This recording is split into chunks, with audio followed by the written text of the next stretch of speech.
Hi everyone, and welcome to our tutorial on Unreal Engine 4's Sequencer. Sequencer is a new feature that has been added by Epic Games. A lot of people think that it's just a matinee replacement, and it is, but it's substantially more powerful than a lot of people give it credit for. So we really wanted to kind of go into some of the features that are available and show people what they could really do with it. So this was something I threw together quite quickly, and it's going to be what I hope to replicate with you guys.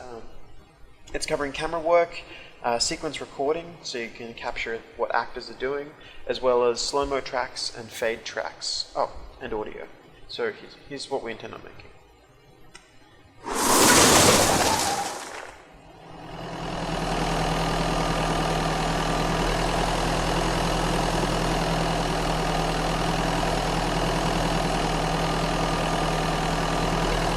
That's the slow-mo kicking in.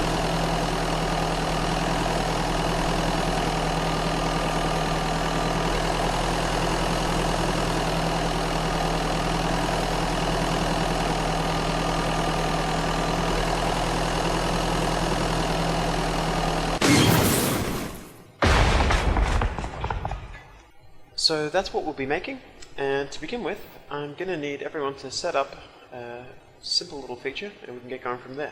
Now, just as a bit of forewarning, the project that we've been making here is based on VehicleGame, which you can grab from the Learn tab of your Epic Games launcher. So once you've downloaded that, what I want you to do is open up. Just going to reset my viewport to be more like everyone else's. Okay, so once you've loaded up your VehicleGame for the first time, I need you to open up a new tab for me by going to Window and then Sequence Recorder. Now if I open Sequence Recorder, I always hide mine away up here. What we can effectively do is I can add, which adds a new sequence that's going to be recorded, and now I'm actually going to go over here and hit play. Now we're going to pause the game. You can hit Alt-Tab or you can hit Shift-F1 to break free from the window. I'm going to pause it, and the reason for that is that if I go back to this sequence recording, I can actually click on this and go Actor to Record and tell it the actor we want is Buggy. Now what this will actually do for us now, which is great, is it's going to let me record everything that this Buggy does as animation and then export it to a sequence that I can then modify. So that's how I got a quite realistic looking Buggy track at the very start of this. So I've clicked on that, I've set it to Buggy, and now I'm going to hit record. And now I'm going to go back to this and click on resume.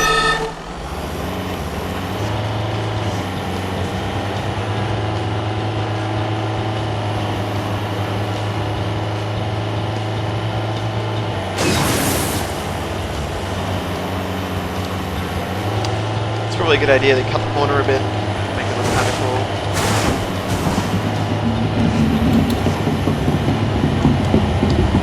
And instead of an explosion, it might be a good idea for us to just do a quick jump.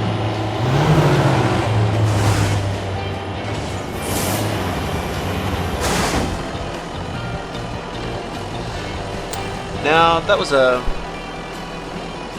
just give it just a second to record.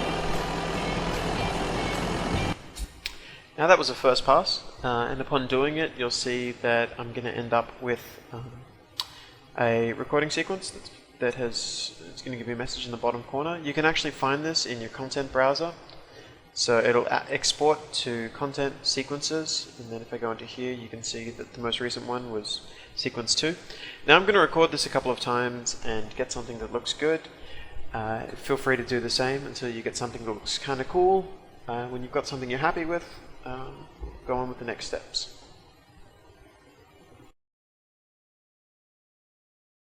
Okay, so I've got one that I'm happy with, and I've double clicked on it in my content browser to open this up, and you should have something that looks the same.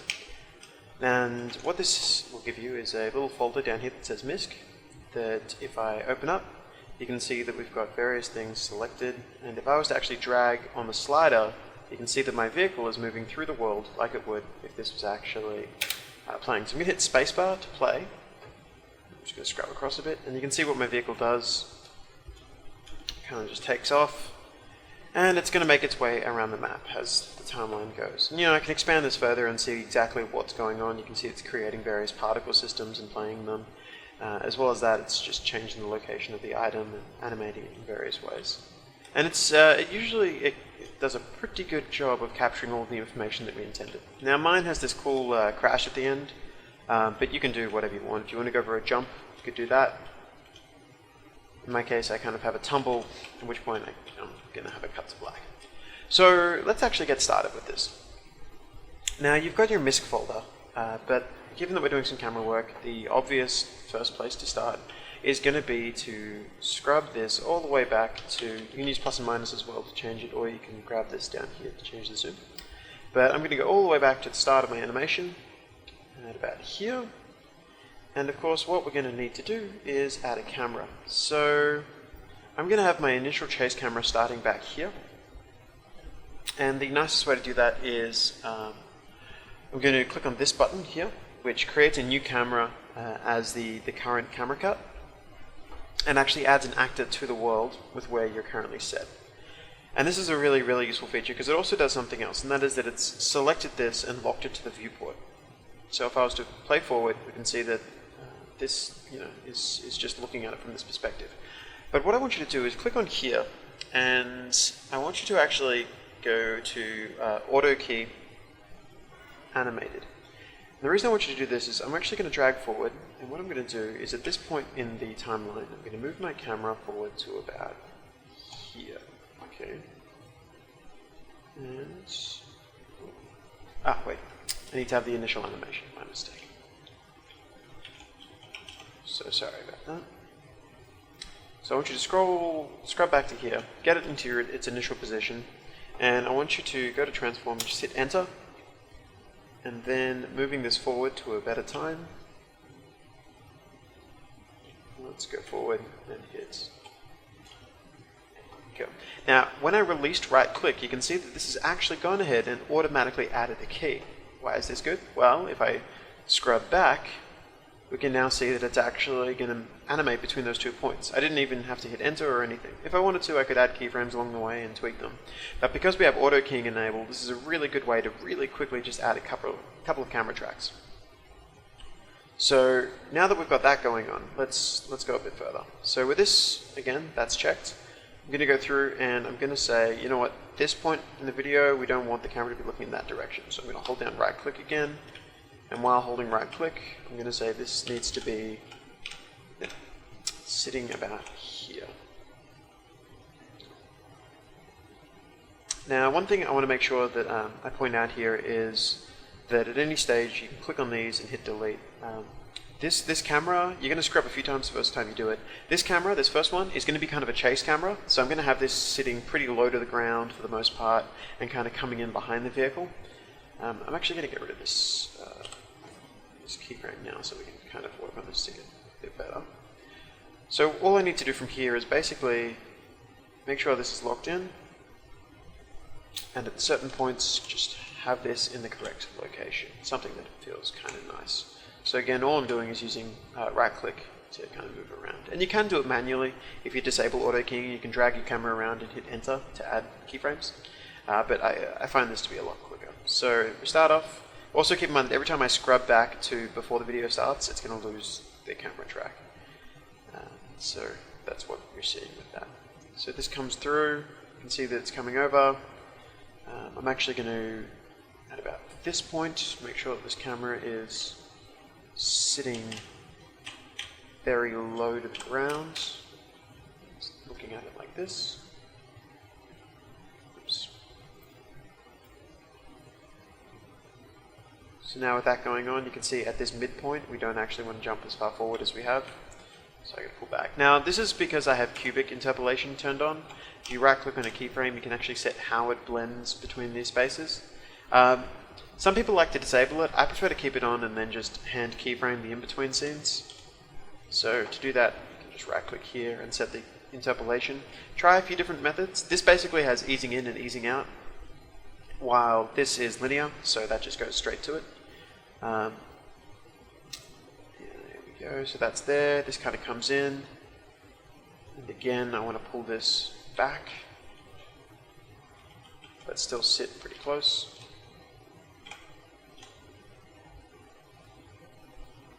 I feel like I'm making a car commercial. Again, I'm going to pull it back.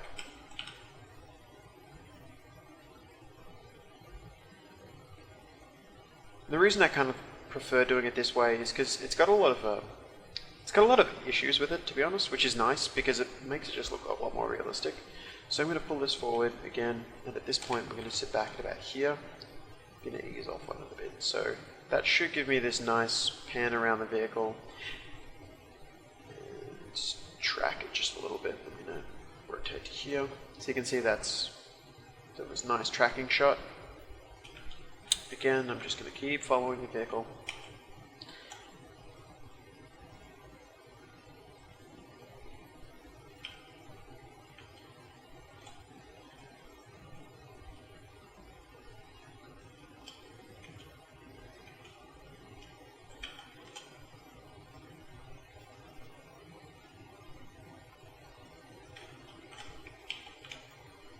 If you want to move the camera up and down, you can use left click and right click at the same time to do what I'm doing there. And then just move the mouse up.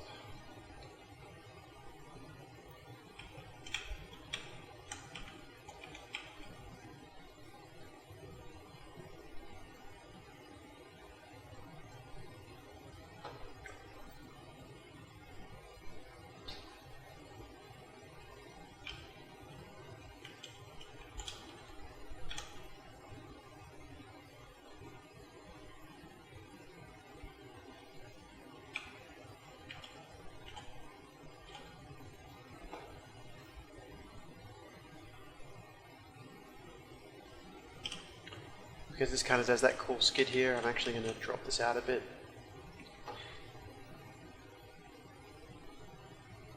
As we go over it. Keep it in there.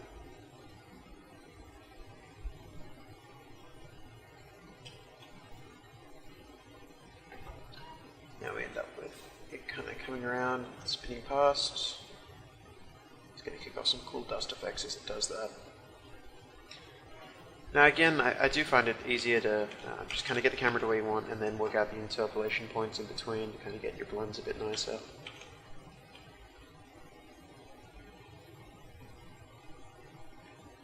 That's nice.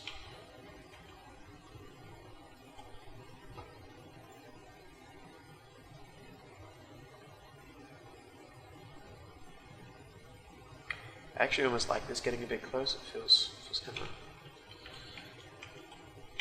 Fast and the Furious vibe.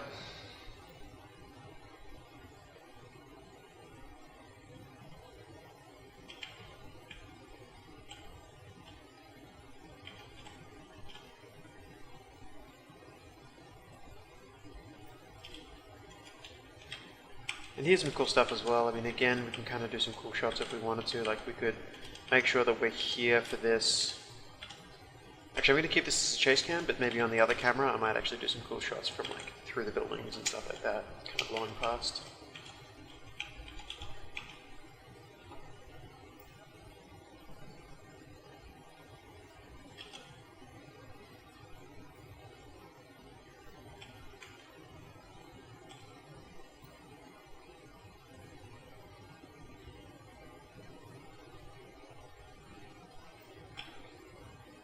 Almost there.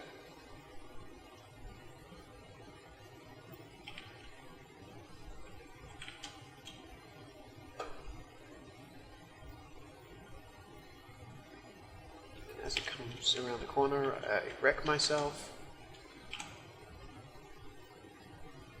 So that's where we get airborne. So you probably want to make sure this is actually about there as we kind of come into it. There we go. So at this point we want to, as it kind of flies over, we really want to make sure the camera's pulling back a bit.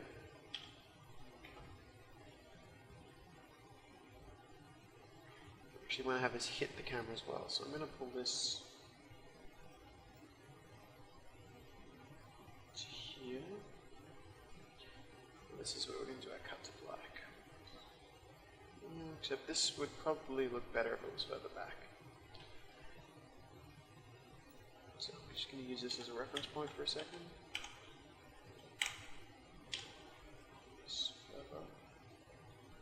And then we'll delete this frame. And now we've got, goes up. And that's where we're going to cut to black. I like my mouth sound effects that go on. Nice. And that should do it. So that's our first camera done. Just going through, got some cool angles. Does a reasonable job. This gets it a little bit. I'm actually just going to watch it and then go through and adjust it. So I've hit spacebar. And I'm going to go through. That was a bit quick. Oh, that was nasty. Okay.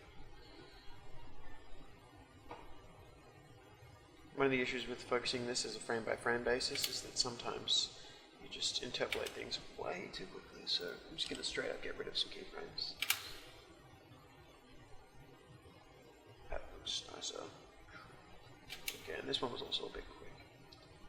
So I'm going to get rid of this frame. And now we've got...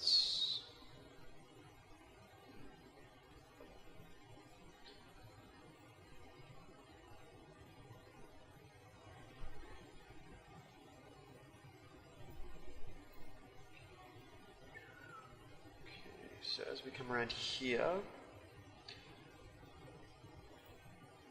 actually going to go ahead and move that a little bit.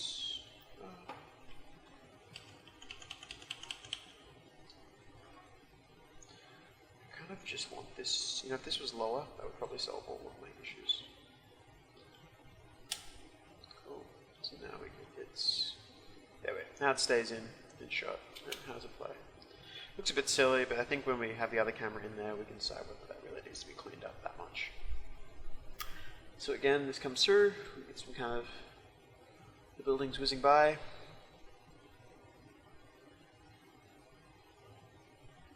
And that's what we'll do our cut to black. So with that done, let's go ahead and add another camera track. That's going to be that more overview and it whizzing past objects, kind of give it a sense of speed. So to do this, what I'm going to do is I'm going to go to where my first cut is going to be, and I'm going to say my first cut's probably going to be along this stretch here.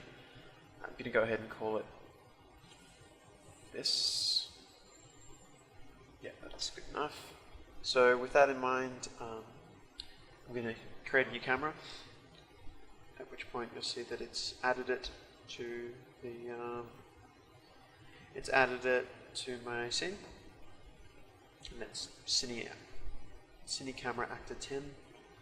And now with this locked on, I'm going to say, let's have this first camera. Let's set this first camera here, I think. Now, remember to add your first keyframe when you're doing this. So I'm going to go to my transform, because we're changing its position. And then I'm going to go from there. So again, I've got auto keying enabled, so I should be able to just look at it.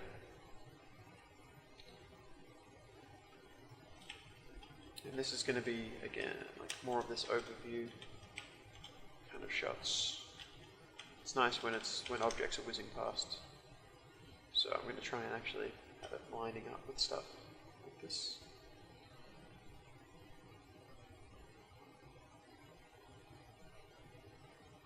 On the way, I'm obviously going to get it in shot a bit.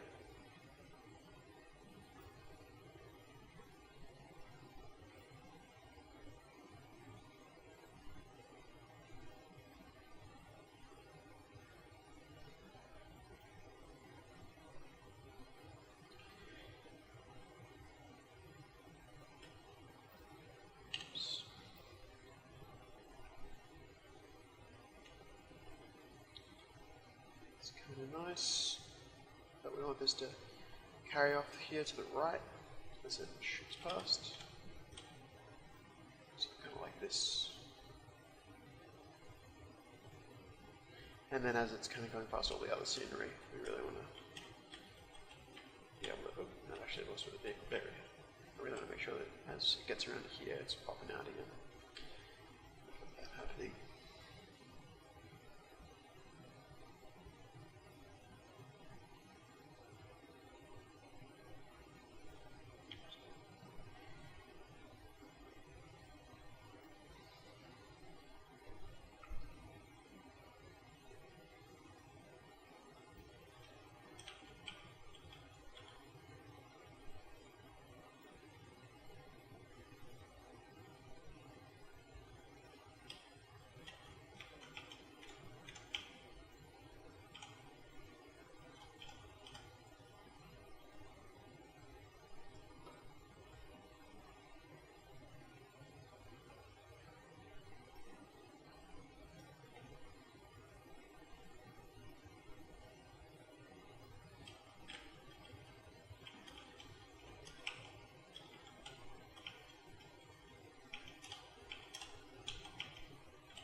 This is going to try to capture some of the scenery as it swings past.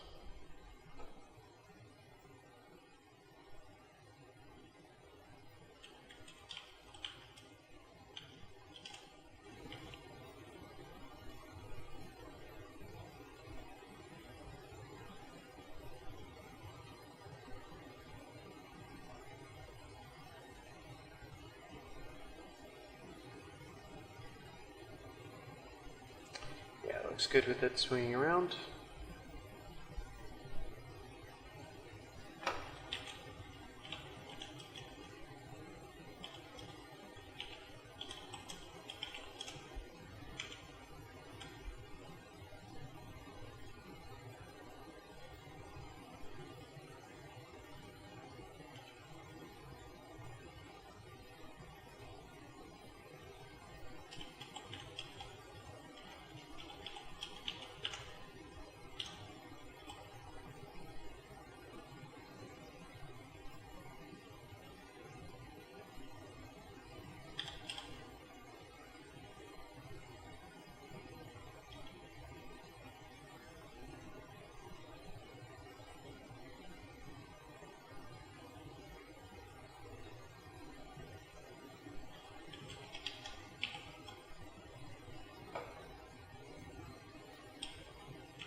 Let's go with keys.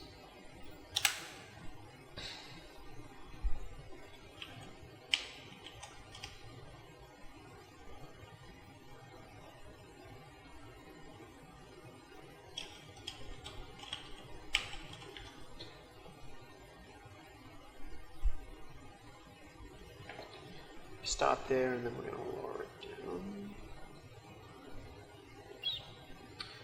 Lower it down, so that as we get to here, we'll be in a crash position for this as well.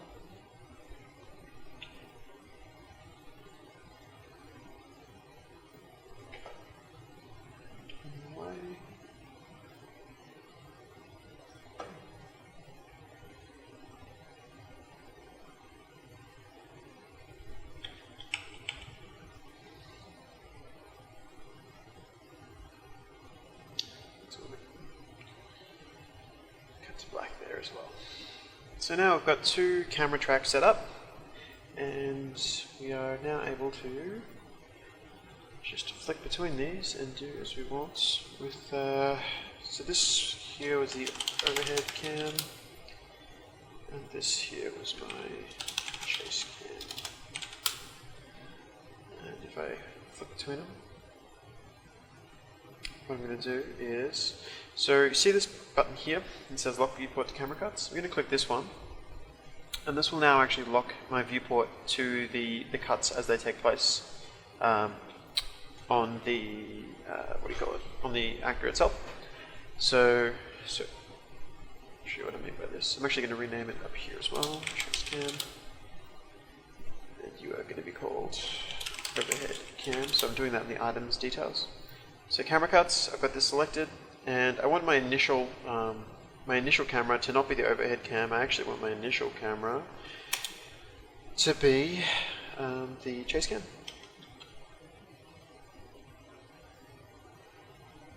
So I'm going to add a keyframe here for the chase.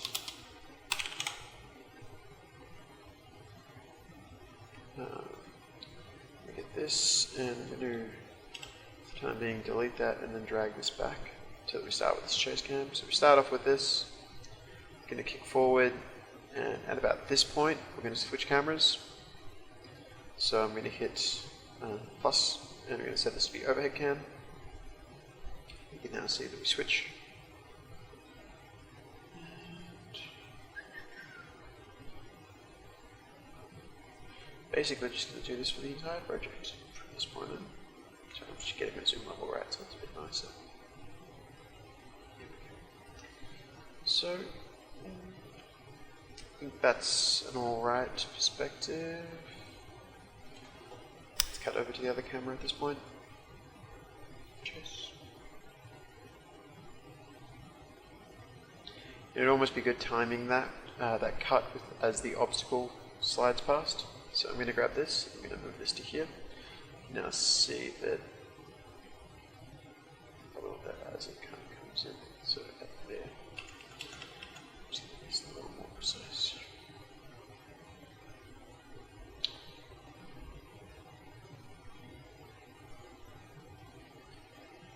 I wasn't really a fan of how this came out here, so at this point I'm actually going to switch to my overhead. It's a good time to do it. Buildings and such shooting past.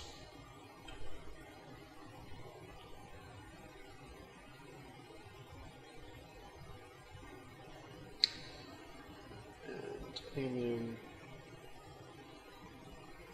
to, at this point I'll do the switch. So as this kind of comes in, you go switch to chase cam.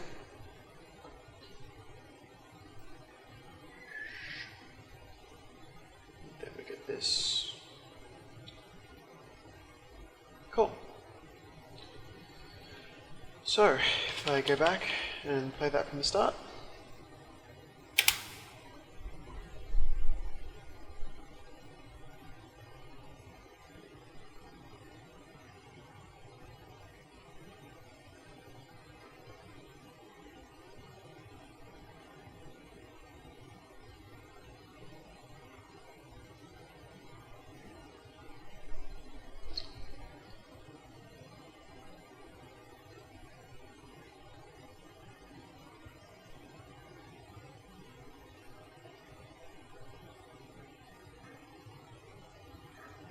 Cool. So let's start getting in the rest of it to really tie everything together. The first thing I want to do is get some audio in. So I'm going to be pretty lame when it comes to getting in the audio. I'm just going to put in some basic stuff. We probably want this to be a crash sound effect. So to do this, I'm just going to add an audio track, which gives me this. And at this point here, I'm just going to add audio. There is a specific sound effect that I'm thinking. Car. I think it's destruction.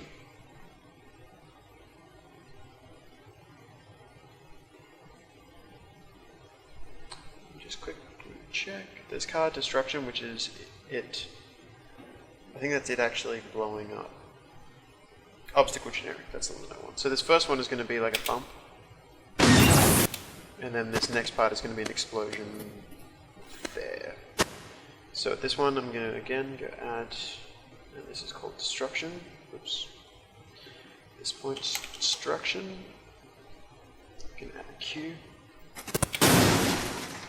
Now that looks a bit weird, but I think once we have that cutting to black properly it'll look a bit nicer. I'm going to go back to the start here and add a ignition sound effect. So again, I'm going to click here, add, I'm going to say ignition.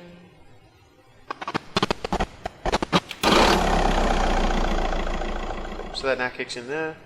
The next thing we want to have is the looping engine for the rest of it, so that it's going on. Now you could do this in a variety of ways. You could do this here, or you could actually attach it to the vehicle to get a bit more spatial. So you can set that up. There's also a bunch of settings on the properties if you really want to kind of like work out how you want it to sound in terms of volume or time dilation. So I've added this, which is a looping cue. So I'm going to actually just drag it over all the way to midway through my explosion, because you probably want to have it going the whole way.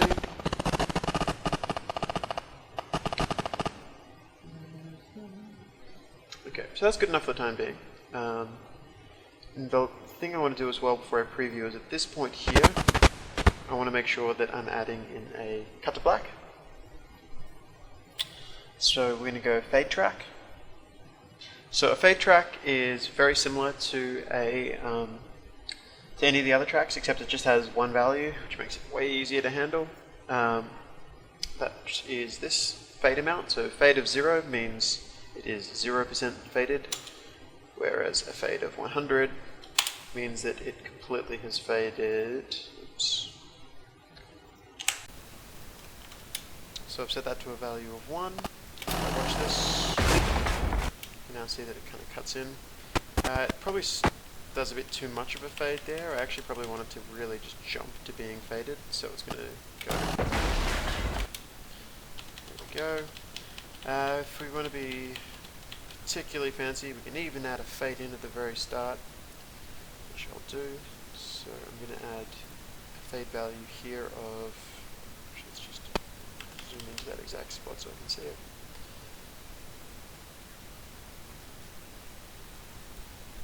That's going to be a fade of 1.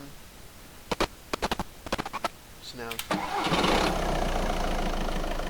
got that fading in. The last thing that I'd like to add here that I think is a good move is going to here and adding in a play rate track. So adding in a play rate track, again, very similar to the fade track, is going to enable us to have slow motion kicking in, which just generally makes a lot of things cooler. The main times that I can think of having slow motion kicking in are on this as we kind of come around.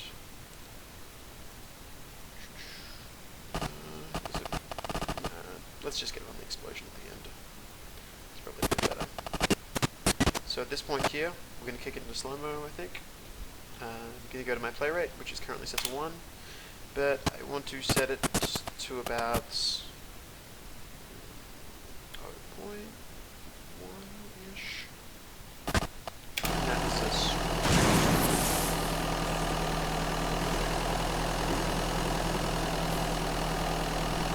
That could be a bit excessive.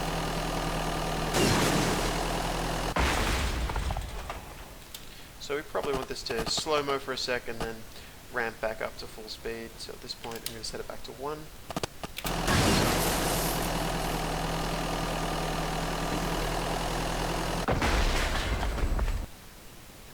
I like the ending of that, actually. I just don't like the starting of it, so I'm going to bring it a little bit later.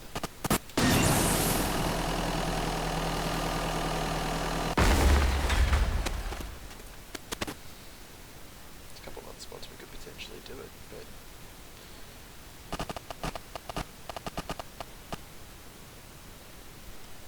which I might add here as well. So play rate of 1 at this location. By this point it's 0.5 maybe. Back up to 1 again. Now when it comes around. I think when that's got dust and stuff on it, it should look a little bit better.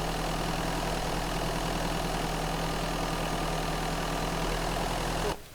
And with that, I think we're actually done for this. So I hope this has been useful for you. I'm going to play mine again from the start so you can see roughly what we're meant to have.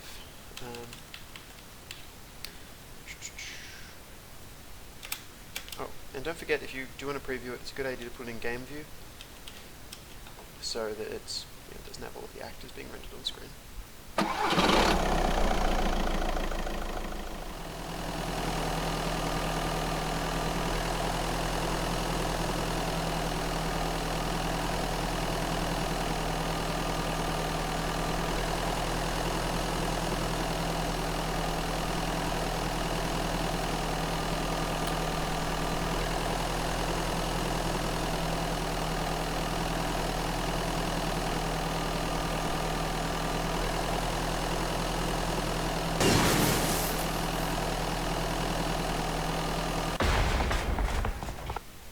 So I hope this was useful to everyone. Let me know in the comments if you enjoyed it, or if you've tried your own attempt on it and one-upped me and made it significantly cooler. It's always really exciting to see people working with, the knowledge that you've given them. If you have any questions, again, leave them in the comments, or you can reach out to me on Twitter. My username is @HighlySpammable, HighlySpammable,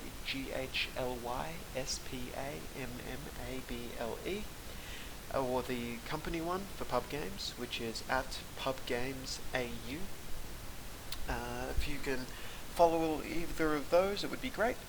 And again, let me know how you're going, or if you have any requests for future tutorials, we can potentially get some stuff together. It's been great. Have a good one, guys.